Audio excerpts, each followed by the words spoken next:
ओम शांति। अनेक प्रकार के व्रतों में से एक मुख्य व्रत है करवा चौथ।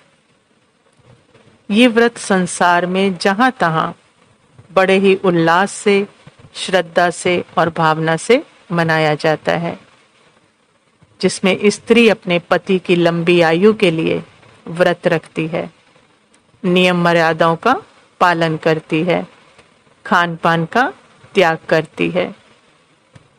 लेकिन क्या ये व्रत सिर्फ पति के लिए होता है? और क्या ये सब करने से पुरुष की आयु लंबी और गृहस्थ में सुख समृद्धि आ जाती है? और जो नहीं करते ये व्रत तो उनकी सुख समृद्धि चली जाती है? तो ये विचार करने योग्य प्रश्न है ना। इस त्योहार के पीछे का आध्यात्मिक रहस्य क्या है? क्योंकि इसको सिर्फ स्थूल बना दिया। आज उसको थोड़ा सा समझने का, इसकी सूक्ष्मता को समझने का, इसके राज को समझने का प्रयास करते हैं।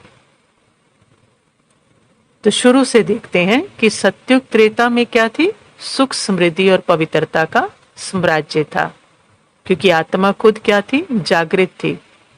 तो आत्मा है ही सुख, शांति, पवित्रता सदा, तो वैसा ही उसका साम्राज्य था।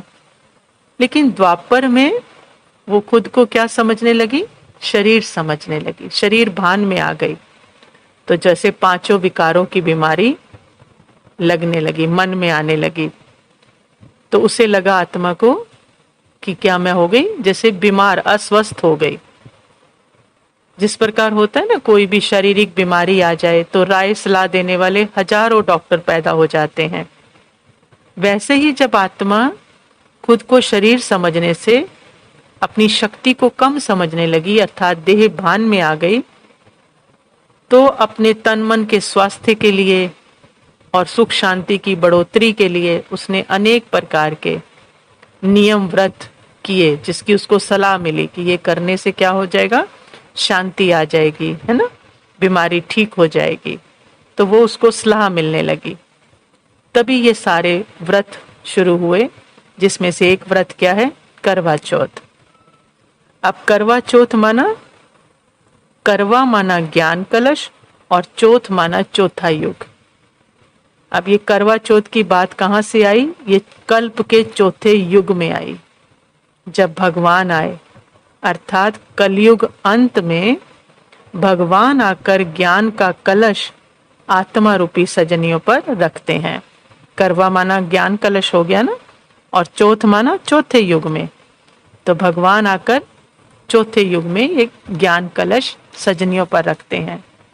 यहाँ सजनी का प्रतीक क्या है? आत्मा है। क्योंकि आत्मा के लिए हमेशा क्या यूज होता है? फीमेल यूज होता है। जैसे कहते हैं ना बातचीत में भी, आत्मा आती है, आत्मा जाती है, आत्मा ही सब कुछ देखती सुनती है। ये कभी नहीं कहा जाता आत्मा आता है, आत्मा सुनता है ना। पुरुष हो या स्त्री, पुरुष शरीर में है या स्त्री शरीर में है, हर एक के लिए स्त्रीलिंगी यूज होता है। और परमात्मा के लिए हमेशा क्या कहते हैं? परमात्मा अवतरित होते हैं, परमात्मा पर काया प्रवेश करते हैं। उनके लिए कभी नहीं कहते कि परमात्मा आती है, परमात्मा जाती है। तो इसका मतलब क्या हुआ? हर आत्मा, चाहे वो मेल शरीर चाहे वो फीमेल शरीर, सजनी है, और परमात्मा हर आत्मा का क्या है? साजन है। तो व्रत किसके लिए हो गया फिर, है ना। तो आगे और देखते हैं। अब जब परमात्मा आते हैं तो वो तो क्या है? गुण शक्तियों के क्या है? सागर हैं। लेकिन सारी आत्माएं अपने आप को क्या समझ बैठी? देह समझ बैठी। तो देह समझने से क्या समझ रही है? हम पतित हैं, निर्गुण हो चुके। तो परमात्मा उसे जागृत करके उसके ज्ञान गुण शक्तियों से उसको क्या करते हैं? फिर से श्रृंगारते हैं, 16 कला संपूर्ण बनाते हैं। उसी का यादगार क्या है कि महिलाएं आज क्या करती हैं, स्त्रियां क्या करती हैं? वो खाली स्त्रियों ने करना शुरू कर दिया, जबकि परमात्मा तो हर आत्मा को सजा रहा है। तो स्त्रियां क्या करती हैं? 16 श्रृंगार करती हैं।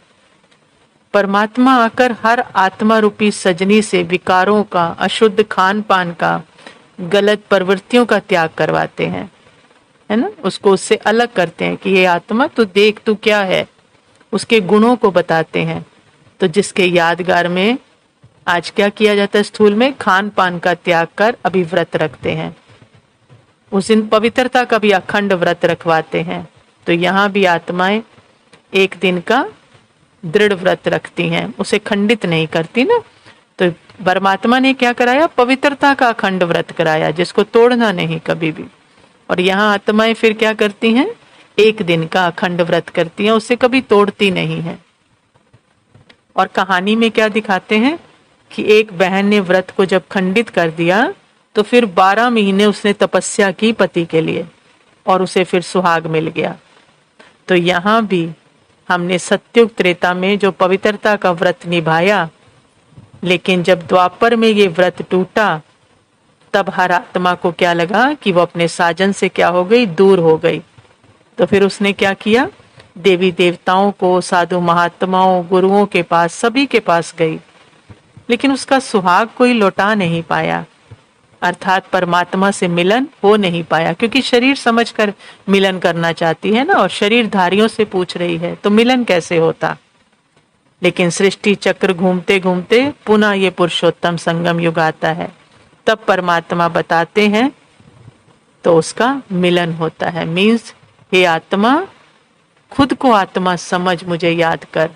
तो जब उसको आत्मा समझकर याद करती है तो परमात्मा से मिलन होता है, क्योंकि शरीर का मिलन उससे नहीं हो सकता। तो उसका खोया हुआ राज्य, भाग्य, विनाशी सुख फिर से प्राप्त होता है ना। तो उसने भी तपस्या की। तो यहाँ तपस्या क्या है, अपने सत्य स्वरूप में जागृत होना, आत्मा समझ उसे याद करना, तो मिलन हो जाता है। तो यही तपस्या है सबसे पहली। उसके बाद फिर चांद को दिया जलाकर छलनी से देखते हैं। तो उसका क्या मतलब है कि पहले अपने सत्य स्वरूप को जागृत कर, देह समझकर देहों को मत देख, देह की दुनिया मत देख, पहले सत्य स्वरूप में जागृत कि तू है ही चेतन शक्ति, चेतन लाइट। फिर उस लाइट से, बुद्धि के नेत्र से, जो बुद्धि भगवान ने विवेक दिया है, उससे देख कि तू शरीर नहीं है और सामने वाले भी शरीर नहीं है, वो भी चेतन लाइट ही है। तो इसका मतलब है चांद से वो फिर उसके देखती है ना। फिर उसको क्या दिखाते हैं, तो यहां भी क्या करना है कि देह का रिश्ता तो क्या है, झूठा और अल्पकालीन है ना।